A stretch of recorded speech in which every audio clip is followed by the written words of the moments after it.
Hello मेरे प्यारे साथियों, आप सभी का स्वागत है। तो चलिए आज हम लोग बात करने वाले एक बहुत इंपॉर्टेंट क्वेश्चन जो कि सेमेस्टर 6 का है, ठीक है, बीएससी सेमेस्टर 6 का। और आप जस्ट हमें 10 मिनट का समय दीजिएगा, 10 मिनट में आपको समझा दूंगा, ठीक है। तो बात करेंगे derivation of EM wave, derivation of EM wave for free space, ठीक है ना। तो क्वेश्चन है derivation of EM wave for free space, ठीक है। बहुत इंपॉर्टेंट है और ये बहुत बड़ा क्वेश्चन में आता है, यानी कि 15 नंबर यानी कि 10-12 नंबर का क्वेश्चन में तो हमेशा ही आता ही है, ठीक है। तो चलो देखो डेरिवेशन ऑफ EM वेव क्या होता है। आप 10 मिनट समझ लीजिए, फटाक से मैं समझा देता हूँ, ठीक है। तो derivation of EM wave for free space क्या होता है, गौर से देखना। फ्री स्पेस का मतलब होता है वैक्यूम। फ्री स्पेस का मतलब क्या होता है, वैक्यूम। जहां पे कोई हवा वगैरह नहीं होगा उसको क्या बोलेंगे, वैक्यूम। तो फ्री स्पेस के लिए हम लोग कुछ टर्म्स है जो हम लोग यूज करेंगे। देखो इन वैक्यूम के लिए, है ना, इन वैक्यूम के लिए क्या होता है, गौर से देखो। हम लोग बहुत सारा टर्म हम लोग पढ़ के रखे होंगे। तो वैक्यूम के लिए यूज कर सकते हैं हम लोग एप्सिलॉन नॉट लेट। तो एप्सिलॉन नॉट को क्या बोलते हैं, permittivity of free space. Epsilon not को बोलते हैं इसको क्या बोलते हैं, म्यू नॉट को बोलते हैं permeability of free space, permeability of free space. जबकि एप्सिलॉन नॉट को बोलते हैं परमिटिविटी ऑफ फ्री स्पेस, ठीक है। फिर यूज करेंगे ये वेक्टर डी इक्वल टू, यानी कि displacement current equal to epsilon not into vector E, ठीक है। और यूज करेंगे हम लोग मैग्नेटिक फील्ड भी इक्वल टू होता है mu not into H vector. H का मतलब होता है magnetic field intensity, magnetic field intensity. J equal to होता है करंट डेंसिटी, और जे इक्वल टू हम लोग पढ़े होंगे लोअर क्लास में एक relation, J equal to sigma E, class 12 का फेमस रिलेशन था, और ये आप लोग को पता होगा, ठीक है। और यहाँ पे वैक्यूम के लिए क्या बात करते हैं हम लोग, वैक्यूम के लिए सिग्मा इक्वल टू 0 लेते हैं और रो इक्वल टू क्या लेंगे, 0 लेंगे। यानी कि ये जो है रो इक्वल टू क्या पुट करना है, बोलो 0 पुट करना है। किसके लिए बोलो, वैक्यूम के लिए। क्या बात समझ में आ गया। इतना बात आप लोगों को पता होगा कि electromagnetic waves in free space निकाल रहे हैं, यानी कि इलेक्ट्रोमैग्नेटिक वेव्स का जो स्पीड होगा वो स्पीड होगा equal to the speed of light. Light के स्पीड से क्या करेगा, ट्रेवल करेगा। तो उसी को हम लोग फार्मूला में डिराइव करेंगे और फाइनली हम लोग को रिजल्ट आएगा कि जो ईएम वेव का स्पीड है वो क्या है, इलेक्ट्रोमैग्नेटिक, यानी कि ईएम वेव का जो स्पीड होगा वो लाइट के स्पीड से क्या करेगा, ट्रेवल करेगा। तो फाइनली इसमें हम लोग को एक बात ये पता चलेगा कि जो ईएम वेव होगा वो क्या होगा, वैक्यूम में भी एग्जिस्ट करता है। वैक्यूम में भी क्या करता है, लोग एग्जिस्ट करता है। तो फाइनली आंसर क्या आने वाला है, तो फाइनली आंसर आने वाला है कि इसका, यानी कि ईएम वेव का भी जो स्पीड होगा वो लाइट के स्पीड के बराबर होगा, यानी कि 3 × 10⁸ मीटर पर सेकंड का स्पीड होगा इसके पास, ठीक है। तो चलिए इसको डिराइव करेंगे और यूज करेंगे हम लोग मैक्सवेल फोर्थ इक्वेशन, मतलब मैक्सवेल का इक्वेशन यूज करेंगे। आप लोग अगर क्लास 12 अच्छा से पढ़े होंगे तो आप लोगों को पता होगा कि मैक्सवेल का 4 इक्वेशन होता है। कितना इक्वेशन, 4 इक्वेशन। उसी 4 इक्वेशन को हम लोग यूज करेंगे और फाइनली फाइंड आउट करेंगे, क्या निकालेंगे, EM wave for free space, यानी कि फ्री स्पेस का हम लोग डेरिवेशन फाइंड आउट करेंगे, ठीक है। तो मैक्सवेल फर्स्ट इक्वेशन कहता है, गौर सुनना, मैक्सवेल फर्स्ट इक्वेशन कहता है कि del vector into vector E is equal to the rho by epsilon not, rho by epsilon not. ये है मैक्सवेल फर्स्ट इक्वेशन, ठीक है। तो रो का वैल्यू फ्री स्पेस के लिए क्या पुट करना है, 0। तो फाइनली आंसर क्या बनेगा, वेक्टर डेल वेक्टर और इनटू वेक्टर ई, यानी कि dot vector E is equal to क्या हो गया, 0। इक्वेशन नंबर 1 समझ में आ गया। मैक्सवेल सेकंड इक्वेशन क्या करता है, दोस्त देखो, मैक्सवेल सेकंड इक्वेशन कहता है डेल वेक्टर, इसको क्या पढ़ेंगे, डेल, तो del vector into vector B is equal to होता है 0, और बी की जगह क्या यूज करते हैं, mu naught into H, mu naught into H, mu naught into H, इतना तो पता होगा। तो mu naught into H put करेंगे तो यहाँ म्यू नॉट और यहाँ पे एच वेक्टर इक्वल टू क्या होगा, 0। इसको भी उधर भेजेंगे तो फाइनली मेरे पास क्या आएगा, 0 ही आएगा। तो यहाँ पे del vector dot vector H equal to होगा 0। ये इक्वेशन नंबर हुआ 2। बात समझ में आ गया। मैक्सवेल थर्ड इक्वेशन, जो Faraday law of electrostatic induction है, मैक्सवेल थर्ड इक्वेशन है वो, ठीक है। तो मैक्सवेल थर्ड इक्वेशन का इक्वेशन क्या है, तो ये है डेल वेक्टर क्रॉस, ठीक है, del vector cross vector E equal to minus del vector B by del T. बात समझ में आ गया। अब देखो गौर सुनो, यहाँ b के जगह हम लोग क्या पुट कर सकते हैं बबुआ, तो b के जगह पुट कर सकते हैं म्यू नॉट इनटू h, तो म्यू नॉट को बाहर लिख दें और h को ऊपर लिख देंगे, समझ में आ गया। तो यहाँ लिखेंगे डेल क्रॉस वेक्टर E, और इसको करली भी पढ़ते हैं, ठीक है, इसको करली पढ़ते हैं, इक्वल टू माइनस क्या हो जाएगा लोग, माइनस म्यू नॉट, और बगल में क्या आएगा, curly h vector by curly t। ये इक्वेशन नंबर आया 3। ये मैक्सवेल थर्ड इक्वेशन है, मैक्सवेल थर्ड इक्वेशन। एक और इक्वेशन है मैक्सवेल फोर्थ इक्वेशन। क्या, Maxwell fourth equation. Maxwell fourth equation क्या करता है del vector into vector v is equal to, ठीक है, म्यू नॉट और into j plus recurrent density j plus curly d और बाय dt। बस समझ में, करली d बाय करली t, ये याद रखना। बस समझ में, ये क्या है, मैक्सवेल फोर्थ इक्वेशन है, जो आप लोगों को पता होगा एम्पियर सर्किटल को लॉ को, जो कुछ उसमें कुछ गलतियां थी, उस गलतियां को सुधार के जो मैक्सवेल ने बनाया था उसी को बोलते हैं मॉडिफाई मैक्सवेल सर्किटल लॉ। याद होगा, modify ampere circuital Maxwell equation, जो कि मैक्सवेल फोर्थ इक्वेशन है, समझ में आ गया। अब देखो j का वैल्यू क्या पुट करना है भाई, 0 पुट करना है, क्योंकि सिग्मा 0 हो जाएगा तो फाइनली यहाँ पे j भी क्या हो जाएगा, 0 हो जाएगा, तो ये टर्म होगा 0। अब इसको क्या करता है, फटाक से सॉल्व कर देखो, तो यहाँ लिखेंगे डेल वेक्टर और इनटू b की जगह लिखेंगे म्यू नॉट और इनटू h वेक्टर, और इक्वल टू ये टर्म तो 0 हो गया, फाइनली इधर वाला टर्म बचेगा तो होगा म्यू नॉट और करली, और d के जगह क्या लिख सकते हैं, एप्सिलॉन नॉट और इनटू e, तो एप्सिलॉन नॉट और इनटू वेक्टर e, और बाय क्या होगा dt। म्यू नॉट से म्यू नॉट कटेगा, म्यू नॉट से म्यू नॉट क्या होगा, कटेगा, यहाँ पे मैं लिख दे रहा हूँ, ठीक है, और यहाँ पे डेल वेक्टर और इनटू h वेक्टर और इक्वल टू एप्सिलॉन नॉट को बाहर निकाल देते हैं, एप्सिलॉन नॉट को क्या कर देंगे बाहर, तो एप्सिलॉन नॉट बाहर चला गया, अच्छा, और करली वेक्टर e बाय करली वेक्टर t, और ये इक्वेशन नंबर आया हमारा फोर्थ इक्वेशन।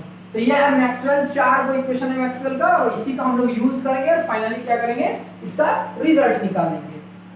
बात समझ में आ गया। अब देखो गौर से सुनना, हम लोग यूज करेंगे थर्ड और फोर्थ इक्वेशन का, taking curl on both side, लिख सकते हैं taking curl on both side, ठीक है, of equation 3 and 4, fourth equation 3 और फोर्थ इक्वेशन का दोनों सब तरफ क्या लेंगे, कर्ल लेंगे, क्या लेंगे, कर्ल। तो कर्ल का करते हैं क्रॉस प्रोडक्ट, फटाफट देखो 4 इक्वेशन दिखा कि नहीं दिखा, ये है फोर्थ इक्वेशन और ये हमारा थर्ड इक्वेशन, यहाँ दिख रहा है ना, ये क्या है हमारा, ये है हमारा थर्ड इक्वेशन, इसका लेना है कर्ल। तो देखो यहाँ पे लिखना del vector cross del vector और इनटू वेक्टर e, इसके साथ क्या लेनी है, कर लेनी है, ठीक है, और इधर वाला इक्वल टू यहाँ पे माइनस म्यू नॉट का म्यू नॉट ही रहने दो, ठीक है, वेरी गुड, और यहाँ पे लेना है कर लेना है, तो लिखना है यहाँ पे कर वेक्टर h वेक्टर और भाई क्या होगा dt होगा। इस इक्वेशन का नाम देते हैं हम 5, इस इक्वेशन का नाम क्या देते हैं 5, इसको ब्रैकेट में डाल देते हैं ताकि दिखाई देगा, समझ में आ गया। अब लास्ट में आया इसके साथ लेना है कर, टेकिंग कर ऑन बोथ साइड, तो दोनों तरफ कर लेंगे, इसके साथ भी, इसके साथ कर लेंगे तो होगा कर्ल और इनटू यहाँ पे होगा कर्ल, यहाँ लिखेंगे डेल क्रॉस h वेक्टर और इक्वल टू यहाँ पे ठीक है एप्सिलॉन नॉट, और इसके साथ लेना है तो यहाँ पे लिखेंगे curly del vector cross vector e, और बाय क्या होगा हम लोग dt। ये इक्वेशन नंबर होगा 6, ये इक्वेशन नंबर क्या होगा 6। बस समझ में आ गया यहाँ तक। चलो आप लिखेंगे putting the value of equation 3 and 4, putting the value of equation 3 and 4 in equation 5 and 6। चलो यहाँ पे मिटाते हैं, ये सारा टर्म याद है ना, इतना टर्म याद रखना, चलो तब समझ में आ जाएगा, ठीक है। हम लोग किसका यूज करेंगे 3 का और 4 का, ठीक है, तो इतना मिटा देते हैं हम, ठीक है, यहाँ तक मिटा देते, समझ में आ गया होगा। अब देखो पुटिंग द वैल्यू ऑफ, देखो 3 को पुट करेंगे इक्वेशन 3, यहाँ पे देखो क्या लिखा हुआ है, देखो यहाँ पे देखो डेल क्रॉस वेक्टर ई, और यहाँ क्या लिखा हुआ है डेल क्रॉस वेक्टर ई, तो पुट करेंगे, इसको पुट करेंगे इक्वेशन 6 में, और ये देखो हुआ इसको 4 को पुट करेंगे हम लोग 5 में, 4 को पुट करेंगे कहाँ पे 5 में, नहीं दिख रहा है यहाँ पे डेल क्रॉस वेक्टर एच, तो इसका वैल्यू पुट कर देंगे हम लोग 5 में, ठीक है। तो ये दोनों टर्म समझ में आ गया होगा, तो पुट करते जाओ धड़ाधड़। तो दो इक्वेशन आएगा तो बीच में इसको हम घेर देते हैं ताकि समझ में आएगा। चलो इधर वाला पहले सॉल्व करते हैं। अच्छा चलो एक एक करके हम सॉल्व करते हैं। तो पहला वाला यानी कि फ्रॉम इक्वेशन 5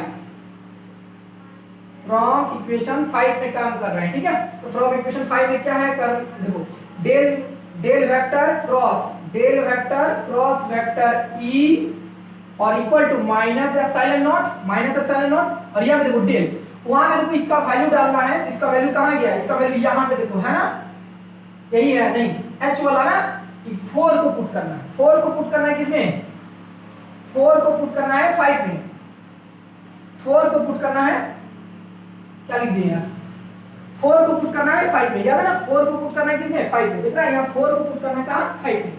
तो यहाँ पे इसका वैल्यू पुट करेगा तो कितना आ जाएगा, म्यू नॉट है माइनस, तो यहाँ माइनस म्यू नॉट लिखे, ठीक है, और एप्सिलॉन नॉट क्या आ जाएगा बोलो, बाहर आ जाएगा, दिख रहा है यहाँ पे आएगा डेल, और अंदर में क्या बचेगा, अंदर बचेगा, दिख रहा है कि नहीं।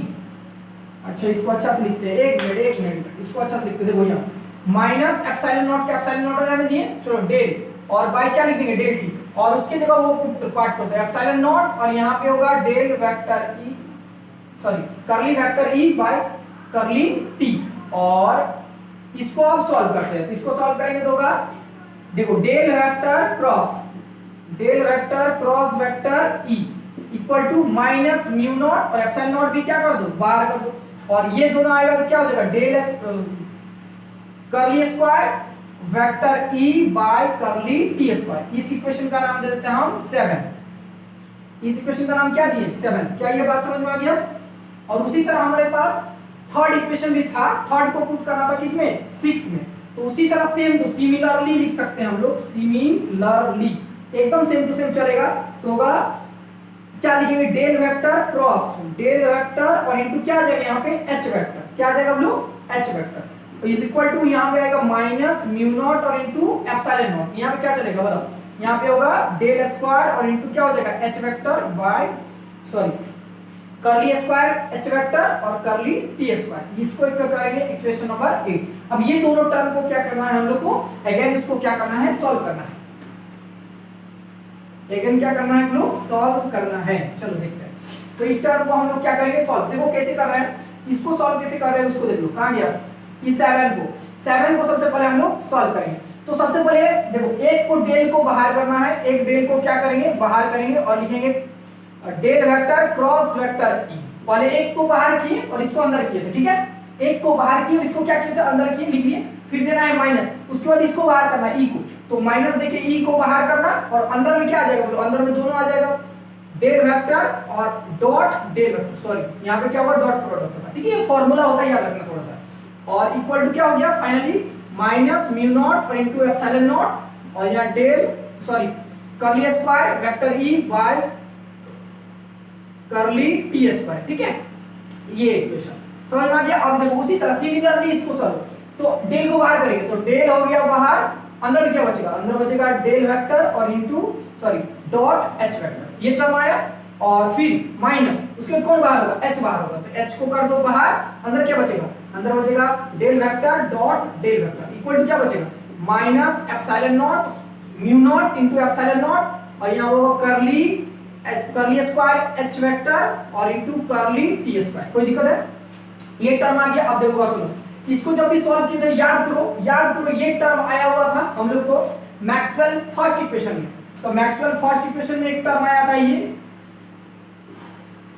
Del vector del dot vector E equal to क्या आया था 0, और इसमें भी आया था del H vector equal to क्या आया था 0, ये दोनों टर्म हो जाएगा 0, पहला वाला का देखो, तो पहला लिख देंगे 0 माइनस इसको करो वेक्टर ई, और इन दोनों का जब भी डॉट प्रोडक्ट होगा तो होगा डेल स्क्वायर आ जाएगा, ठीक है, और इक्वल टू होगा minus epsilon not into mu naught into epsilon not curly square vector E by vector T square, ये टर्म समझ में आ गया। उसी तरह नीचे वाला ये भी होगा 0 माइनस क्या होगा, ये टर्म क्या हो गया 0, इधर वाला बोलो एच वेक्टर यहाँ del square minus equal to minus epsilon naught into mu naught, ठीक है, और यहाँ पे करली एच वेक्टर बाय, चलो इसको सॉल्व करते हैं एक बार और। तो ये माइनस से माइनस कट जाएगा और यहाँ से ये माइनस से माइनस कट जाएगा, तो फाइनल आंसर क्या आया है, वेक्टर ई डेल स्क्वायर। इस टर्म को इधर लाएंगे तो माइनस म्यू नॉट और इंटू एप्सिलॉन नॉट, और यहाँ पे curly vector E by curly T square equal to क्या हो गया 0। इस टर्म को भी इधर ले आओ तो वेक्टर एच वेक्टर, ठीक है, डॉट डेल्टा वेक्टर माइनस यहाँ पे म्यू नॉट और इंटू एप्सिलॉन नॉट करली एच वेक्टर बटा करली टी स्क्वायर इक्वल टू क्या हो गया 0। अब इस इक्वेशन का नाम कुछ देते हैं, इस इक्वेशन का नाम देते हैं 9 और इसका नाम देते हैं 10। Equation 9 and 10 is the wave equation. ये दोनों कौन सा इक्वेशन है बोलो, ये दोनों वेव इक्वेशन है। 9 और 10 क्या है, वेव इक्वेशन है। और इन 9 और 10 को हम लोग जनरल वेव इक्वेशन के साथ क्या करेंगे, जनरल वेव इक्वेशन के साथ कंपेयर करेंगे, ठीक है। तो now comparing the wave equation, comparing the general wave equation, general wave equation। अब जनरल वेव इक्वेशन क्या होता है भाई, जनरल इक्वेशन होता है ये, ठीक है। अच्छा D square Y by D X square और माइनस, ठीक है, माइनस होता है 1 बटा सी स्क्वायर, और यहाँ पे D square D two square sorry D two Y by D T equal to होता है 0। ये होता है जनरल वेव इक्वेशन है, इक्वेशन नंबर 1, ठीक है। इन दोनों को कंपेयर किए तो ये देखो ये इसका प्लेस ले रहा है, ये इसका प्लेस ले रहा है। 1 बटा सी स्क्वायर की जगह कौन आया, म्यू नॉट और इंटू एप्सिलॉन नॉट, तो इसीलिए हम लोग लिख सकते हैं 1 बटा C square equal to mu not और इंटू एप्सिलॉन नॉट। तो इसीलिए फटाक से बोलो कि सी स्क्वायर इक्वल टू हो जाएगा 1 बटा म्यू नॉट और इंटू एप्सिलॉन नॉट। ये हम लोग लोअर क्लास में ऑलरेडी पढ़ करके, तो सी इक्वल टू हो गया 1 बटा रूट अंडर म्यू नॉट और इंटू एप्सिलॉन नॉट। और इस टर्म को जब भी सॉल्व करते हैं तो आएगा 3 into 10 to the power 8 metre per second, 8 metre per second. इसका भी देखो, इसको भी सॉल्व करने पर आया कि ये वेव जो है ये लाइट के स्पीड से क्या करता है, ट्रेवल करता है। तो हेंस इससे पता चलता है कि ईएम वेव जो है वो एग्जिस्ट करेगा कहां पर, वैक्यूम में, ठीक है। और ये हमारा फाइनली क्या हो गया, आंसर हो गया। यहां तक लिखेंगे तो बढ़िया नंबर मिलेगा, ठीक है। मिलता है नेक्स्ट वीडियो में, आज के लिए इतना काफी है। Thank you very much.